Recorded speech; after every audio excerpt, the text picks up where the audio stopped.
Welcome to Powerhouse Bakery, all you beautiful divas and dudes. Thank you for joining me in this wonderful holiday season. I've got my red on because we're trying to bring in the holiday season. Don't laugh, but I told my team they can't play Christmas music yet. I'm just not quite ready. It just feels too weird, but we're at the 6th, so I guess I'll let them maybe next week. But at Powerhouse Bakery, it's a really fun time because we are in the Oh My Pie season, which is why I really wanted to get to share with you what we do here. And as you know, our goal is always to make super healthy and great flavor. And so sometimes around the holidays, you know, when we want to have a celebration pie or even a cake, we have some anxiety. You know, should we make it? Is it healthy? Should I leave out the sugar? Should I use monk fruit? Should I use something different? And today what I want to show you is my personal all-time favorite pie. And I didn't do a lot of changes to the recipe. A, because it's pretty healthy. And B, I'm afraid that if we try to do too much adjustment, the flavor would decline. And then you'd have a not so good celebration. And then what'll happen? We'll discourage our family from trying to go along this journey that we're teaching in them. And that is that healthy can really embrace so many things. It doesn't mean that we have to give up all of our favorites. It doesn't mean that we have to take out all sugar and not have any treats. But as I always mention, we think of portion control, we think of the quality of the ingredients, we think of the company that the food keeps, and we think of cooking method. So the lemon meringue pie is kind of neat because it has protein from eggs. In fact, the topping is the meringue, so I'm going to show you how to do that. The ingredients are primarily loads of sugar. I mean, from the lemon, really, loads of sugar from the natural source. And then, of course, we're going to use a sugar replacement, which is organic sugar. And so I reduced the amount because, honestly, I love a tart lemon pie. Yes, that's what makes it so good. You want it to pucker. And so I've reduced the amount of sugar compared to most recipes, but just a little bit. So a typical recipe would have maybe between 1.5 cups and 2 cups of sugar to about 1/4 cup to maybe even 1/2 cup of lemon juice. So that range is what you'll often find in recipes.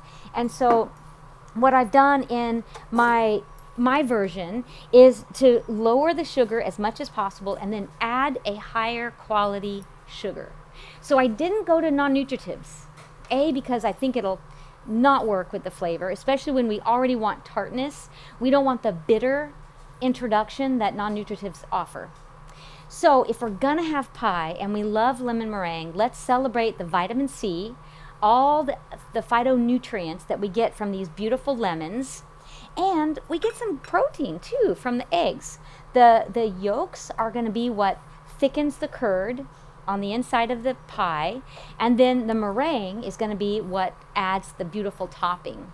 And so today I'm going to show you how to make the curd, and I'm going to show you how to whip up the egg whites for the meringue, and then we'll pop it in the oven. And then if you can come back and visit us soon, I will treat you to a slice of the lemon meringue pie.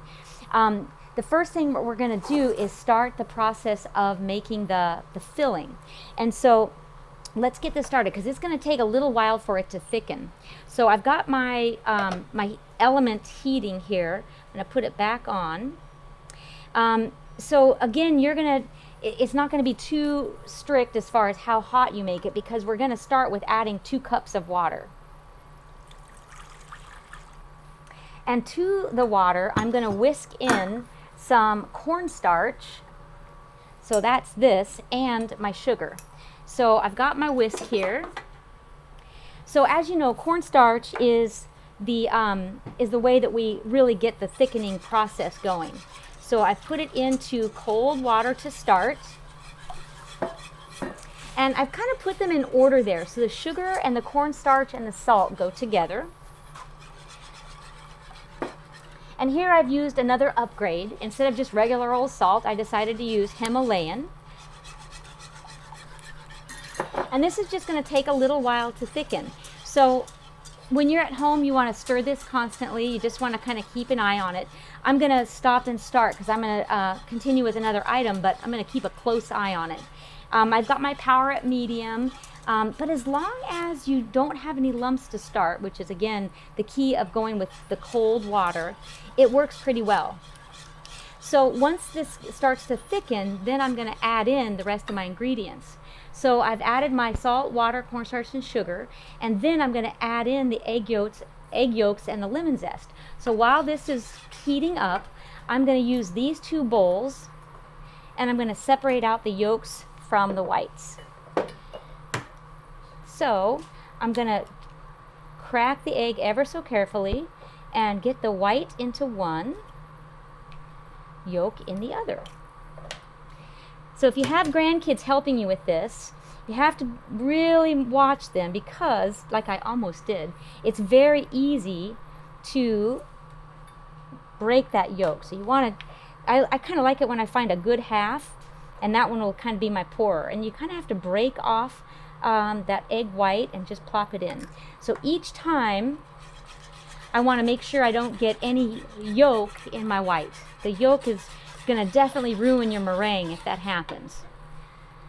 Here comes my next one. So I don't know if I've shown you. On the next egg, I'll show you my knuckle crack, which is so fun. My wonderful husband Todd taught me that, and I love to do it. I always think of him when I crack them with my knuckle. Let me show you. Right? It looks so fancy. And sometimes just using your hand to separate out the meringue whites is good too, because you can really see the separation. Okay, so there's my 4, and my cornstarch mixture is looking awesome. It's getting ready. Keep stirring because we don't want any lumps. And here comes my egg whites. So I'm going to pre-stir them. I'm going to have them all ready here. So as soon as it starts to thicken, I'm going to add in my yolks. So you can kind of see it's starting to steam. It's getting hot. What we want to do is really make sure we dissolve all the water. It's looking beautiful. Now, it doesn't really matter if you work with extra large eggs. I wouldn't do small eggs, but large to extra large should be just fine. And again, it'll depend on how big your crust is. If you want to have a little extra meringue, it never hurt to have a little sample of it on the side. Okay, so now it's just getting thick enough. I'm going to pour in my yolk, stirring, stirring, stirring, stirring. This is the key element you want to keep stirring because you don't want that egg to get lumpy. That looks awesome. Get the last little bit. That looks gorgeous. All right, so now I'm going to pull it off the heat just for a moment, and I'm going to get my lemon juice ready. Looks so good, nice and thick. The egg whites I'm going to keep over here to the side because that's going to be my meringue. I'll put these off to the side. Now let's get our lemons together. So mise en place is always a good thing. If I wanted to have the lemon juice started, I could certainly do that. But this is looking so pretty, and it'll hang out there for a few minutes. When I do my lemon juice, I really want to make sure that I don't get any seeds. So I've got remember the gadgets. So I've got my beautiful rammer, which is my absolute favorite way to get lemon juice. I've seen some home cooks not cut the lemon in half, but instead cut off the very end. I'll show you that in a second. It's very clever. I'm not sure if I like it better because this fits my hand so well. But there is part of my lemon, and I'm going to just drop it right into my mixture. You end up wanting about a half a cup, and I'm just going to keep mixing it in as I go. Now, honestly, my mom, when she made lemon meringue, she would make sure she got all the pulp. which I do really like. You get little bites of it when you're biting into your beautiful lemon meringue pie. But it's a little tougher to work around the seeds. So this time I'm just using a regular little sifter there, strainer. And these are pretty good lemons, but boy, do they have a lot of seeds. There's my next one.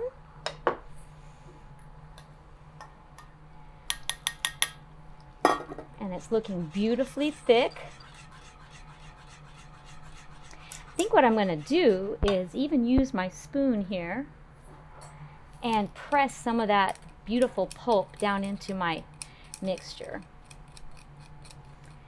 If I had a slightly bigger strainer, I think it would be amazing because I could get a little bit of that yummy pulp.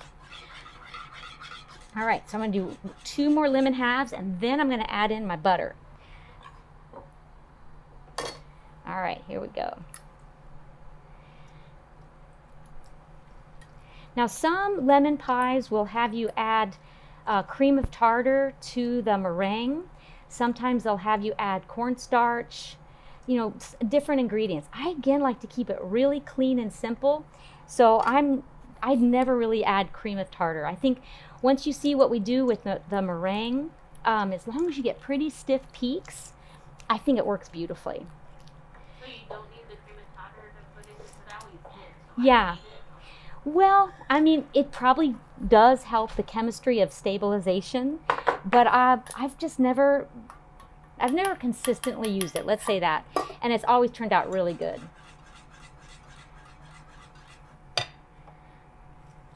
It's one of those things where you buy it once a year and then you may or may not have it handy, and so I've made it a lot of times without it, and it turns out great.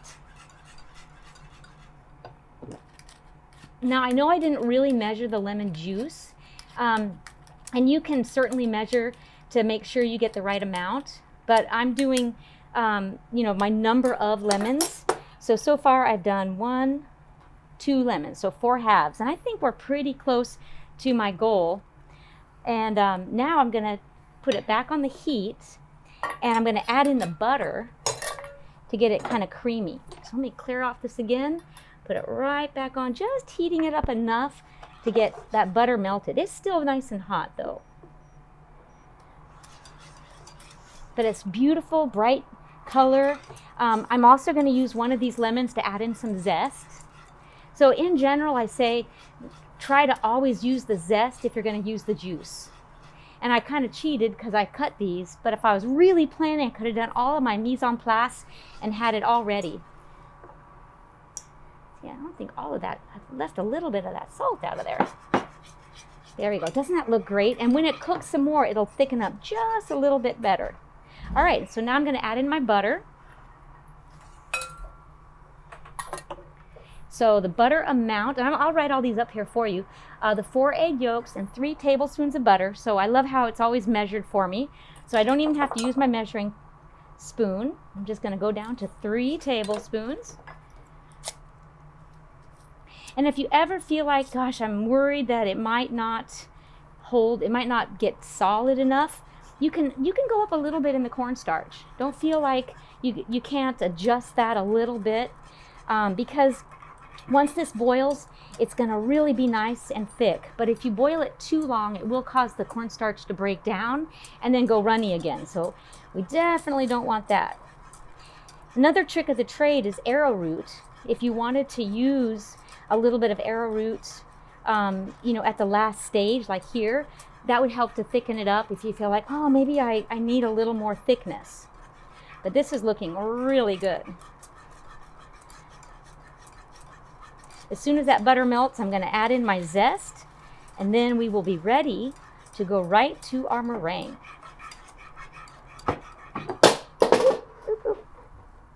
Lost the lid there. Probably another 30 seconds. So if we wanted to make this dairy-free, would be easy to do. All we'd need is a dairy-free butter. They make great ones. It's going to be very difficult to make this vegan because the egg is really such an integral part of the recipe. I just don't think we could even venture into that territory. Even though they do sell an egg replacement called Just Egg, it will just not work. And so if you have vegan friends that you're trying to cook for, just pick another pie. What pie do you think would be good for vegans? Apple, berry, so many other choices. Yeah, see, that's looking really good. Beautiful consistency. I call this nectar consistency, so it holds on nicely, but it's not super thick, as it will begin to thicken up a little more as we go. All right, I'm ready for my zest. So another tool of the trade is our beautiful plain zester. So I've washed these, I've taken off the label, of course, and now I'm just gonna zest it right in. And when you do your zesting, make sure you don't go too deep into the white. Just want to get like that superficial layer. If you get too much of the white, it does turn bitter. There we go. So yeah, I think it would be absolutely a great plan to do all of the zest. Maybe not put it all in, but save some of the zest from your, 4 lemons or your 2, like what I've done.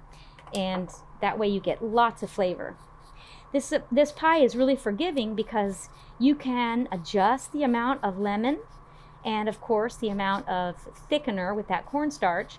So if you know you want it to be a little larger pie, just add in another tablespoon or so, and it works out great. A little more lemon, a little more cornstarch, and I'll give you a ratio as we get this meringue started. Ratio meaning if you increase your lemons, how much more cornstarch should you kind of plan on? Cornstarch and water. All right, so I got, maybe 75% of that zest. Oh, and it just smells so good. Got a little bit on my whisk there. So see how it's starting to still thicken up? Some recipes for meringue will have you be really specific about the sequence that you put them in. I think the most important trick is to make sure you're stirring. That you start with cold water so the cornstarch has a way to really melt correctly. And that's good. So now it looks so pretty. No lumps at all. So now I'm going to off the heat. And my beautiful Heidi was kind enough to bring me over my bowl and KitchenAid. So we are going to whisk up these egg whites. So you could use cream of tartar. That would be a 1/4 teaspoon or so for the 4 egg whites. But I'm going to show you how stiff we can get the egg whites without any of the cream of tartar.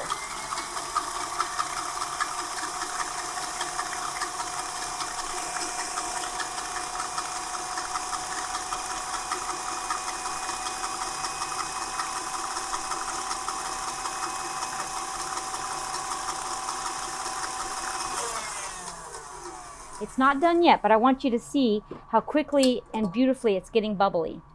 So it's looking just fine. Now if we were going to make if we were going to make an angel food cake, sorry, I was holding it too high, wasn't I? Say, lower it down, Suzanne. If you've ever done our class on the angel food cake, we use these egg whites, same idea, and we add in flour, gluten-free, and sugar. And that's what we make the angel food cake with. So it's very easy to make an angel food cake gluten-free. And we lowered the sugar to make it a lower sugar angel food cake. Now we know that diabetics or people that are really watching their sugar are often recommended an angel food cake. And I think it's probably a good idea for the most part. But when we think about it, it's mainly egg whites and sugar. So I think either way, portion control is going to be really important. Oh, this is looking so good. Look at this. So if you can see, so that was what, maybe 2 minutes? Look at how stiff the egg whites are. It's so nice. And it didn't take long at all. Now, there's a certain, I'm probably going to get this wrong, so you have to check me. If the eggs are really fresh, they don't make as stiff peaks. If they've been in the fridge for a couple of weeks, they do better in meringue. And of course, the angel food cake. Crazy, right? Now, It doesn't mean the eggs are bad by any stretch. It just means that they have more of the protein framework holds up better. So go figure. I've also heard tricks about whether or not the eggs are really cold or room temperature. And I'm gonna tell you, I always take them right out of the refrigerator and get right to whipping, and they always turn out like this. So I'm gonna say that temperature helps. But there might be chefs out there that tell you to bring them to room temperature and then add the cream of tartar, you know? Leave them out of the fridge for a while? No. Or straight out of the fridge? Yep, exactly. So now it's ready to marry the two ingredients. Wasn't that easy? I mean, this is a great pie. I have a question. I always put food coloring in my lemon pie just a little bit, just to make it really yellow. Is that bad to put food coloring in your pie? You know, honestly, I would say if you can avoid it, because food coloring isn't anything healthy. Okay, Now, I'll do it. and honestly, I mean, you can tell me honestly, do you feel like that's not yellow enough? Does it look like it's... I give it mine probably like 2 or 3 drops, and it Yeah. makes it really yellow. You probably like the lemon. Yeah. So, you know, my opinion but is I won't add it. I love the au naturel, so I wouldn't.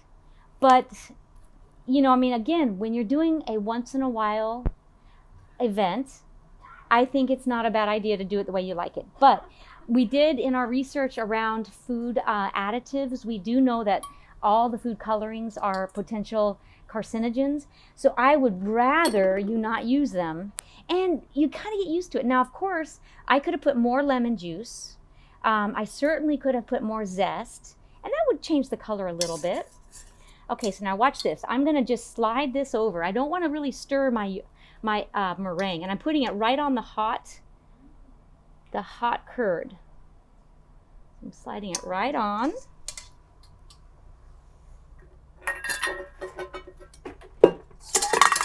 And now, just with my little spoon here, I want to make sure it connects to the crust. So this same process works for other cream pies. So if I wanted to make a super healthy chocolate cream pie, I could use the same meringue. I could use dairy-free milk. I could probably, even if I worked on it, I bet we could make that one vegan. But, you know, for sure, this lemon meringue is so fun because it is so easy to make it. And, you know, again, it doesn't have that much sugar in it. A half a cup for the whole pie. And if we had a quarter of, well, probably more like a ninth of the pie, that's going to give you just probably a tablespoon or so. I didn't do the math on that, but it's not going to be very much sugar at all. Now, I also kind of like to make this real pretty on the top, and I'm going to run this back and have Heidi put it in the fridge, and hopefully by the end of our hour, we'll have a finished meringue pie to sample. There we go. So I'm making sure that I'm connecting it to the crust because when it goes in the oven, it will shrink a little bit, and we don't want any of that beautiful lemon curd to get away. So, and Heidi did a beautiful job on my crust. So if you guys want to purchase pies for Christmas, we would absolutely love for you to do that. And so I'm just going to kind of make some little swirls here. My mom was really good at making these little peaks. I'm not quite as good as her. Because the problem is if I eat too much pie, then I'm not practicing portion control. So, okay, so that looks pretty. So Mary, would you mind bringing this back to Heidi and asking her to bake this preheated 425 just to brown the meringue. 425 for about 5 minutes. Okay, so that is off cooking. So now what I want to do is give you the amounts, and then I'm going to show you a little bit of ways to vary it, like I mentioned when we were preparing it. So for the organic sugar, you could do anywhere from 3/4 of a cup. And again, picking a good quality sugar means that we are getting some nutrients. If you wanted to do coconut sugar, you could. It would be a little bit different in color, so that's why I choose the white. The merino organic sugar is the one that I use, but any organic sugar would be excellent. Cornstarch is 1/2 a cup. Now, people that have a corn allergy, this again would not be a good one. I haven't done enough R&D to say that you could replace all of the cornstarch with arrowroot. I just not sure that we could do that, and it would probably change the texture. But again, I'm not sure, so that'll be something that we could experiment with. And then salt, I used the Himalayan, and I just did 1/4 of a teaspoon. Of course, this is not a pie that you want to be salty. You don't want to taste salt, but we know that the palate does a lot better with lower sugar if there's a balance at the palate. So this is a great pie because it's giving us a little sweet, a little sour, a little bit of salt, and a little bit of crunch from the crust. So depending on the crust that you choose, you could easily do a par-baked almond crust. So that would be very good for diabetics, no grain. So that would be lowering the overall carb content of the pie if you went with an almond crust. You could also do a gluten-free crust like what we do. Some of our crusts will have oats in them, so higher in fiber and higher in protein. Or you could do one that's a little more traditional and still be gluten-free and use like our cake flour blend, which would be brown rice, sorghum, and a little bit of sweet rice. So, depending on the flavor you want. And because this is such a wonderful, zesty flavor, the pie crust, you really want to take backstage. You don't really want that crust to have a strong place in the flavor profile. And so, the one that you're going to have today that I did was our traditional. So it'll have brown rice, sweet rice, and sorghum. But again, we make this a lot with the almond crust, and it works out beautifully. You do want to par-bake it so that it is crispy. And notice that when I put it all together, I made sure that the meringue went right onto the hot custard. Most of the research I've done, both personally and reading, that helps it from weeping when you're, when you're trying to serve it. There's some more tricks to it, though. I'm pretty sure it also has to do with when you refrigerate it. It's really going to make sense that condensation will build. Bless you. Condensation would build if it goes into the refrigerator too soon. So let it cool completely on the counter. Don't cover it, and then refrigerate it. Okay, so the water is 2 cups is what I used. And then the 4 egg yolks, 4. And remember, you're going to divide these at the beginning because you're going to use the whites for your beautiful meringue. So some people do a meringue with sugar. I didn't add any sugar to this one, again, to keep it lower sugar. But you might taste it and say, oh gosh, next time I want to add sugar. And this would be a spot where you could add your non-nutritive. If you wanted to add a tablespoon of monk fruit or xylitol, it's not going to affect it as much because it's such a small amount versus putting it into the custard. I just feel like we couldn't really do that and get a great tasting product. So here on the meringue, sweet optional. And of course, the other thing that's optional is whether or not we want to add in the thickener, which is the cream of tartar.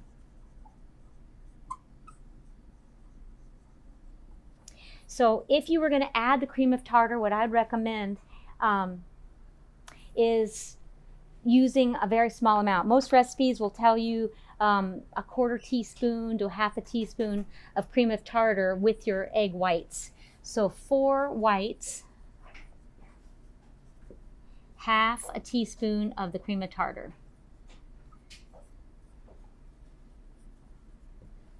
And again, like I said, it worked out really good. So some of the tricks of the trade, the cold egg whites whip up better.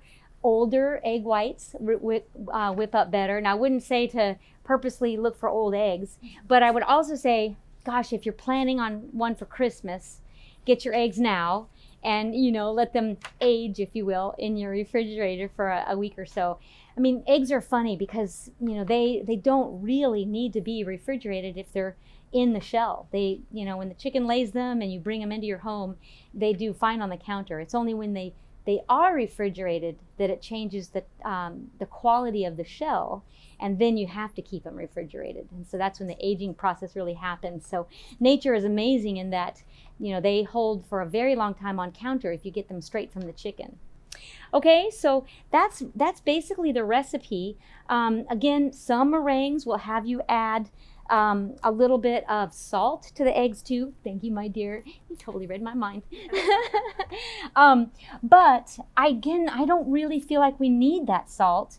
And if anything, I would do a little bit of sugar before I would do the salt, because a little touch of sweet is kind of what the palate's looking for. And I think it would be more of an aversion if you tasted salt in your meringue. It almost would make you think of scrambled eggs, which is not what we want. So what I want to do now is kind of give us a summary of the pies that we've been talking about, so you can kind of see the differences and how you can kind of sift through your different choices as you're planning for your family's celebration. We have an apple pie, and we had a butternut pie, and of course we had the lemon pie. Apple could also be thought of as any kind of berry, and I'm sure most of you know about my berry crisp, and that's something that I promise you I do year round because it's so healthy. Whenever we think of adding fruits to a pie crust, it's really all about, just adding some super healthy fruit to a dough, and that dough can be super healthy. It doesn't have to be a fattening, cross out, not bad for you pie crust. And so that's where I'm going with all this, is when we think of what holds all the goodies, the pie crust can be a great source of nutrients.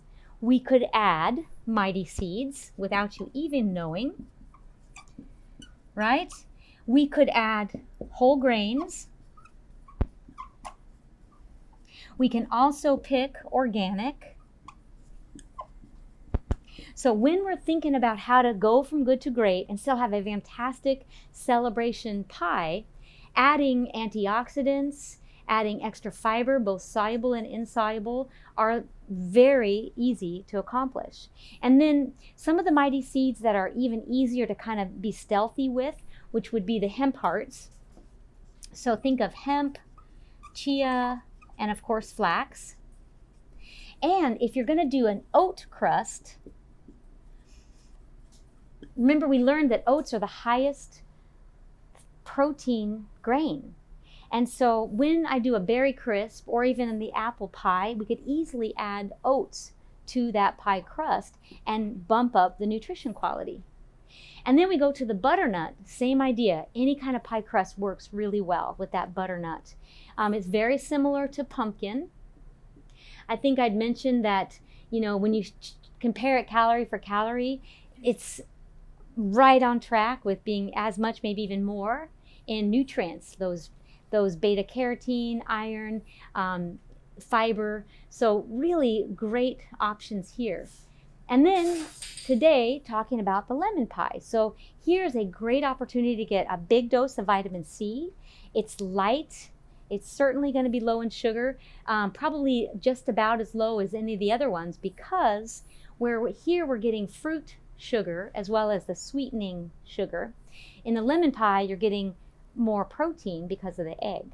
So then it still boils down to, well, what kind of goodness can I add into that pie crust? Another trick of the trade is I will often add a layer of almonds to my pie crust.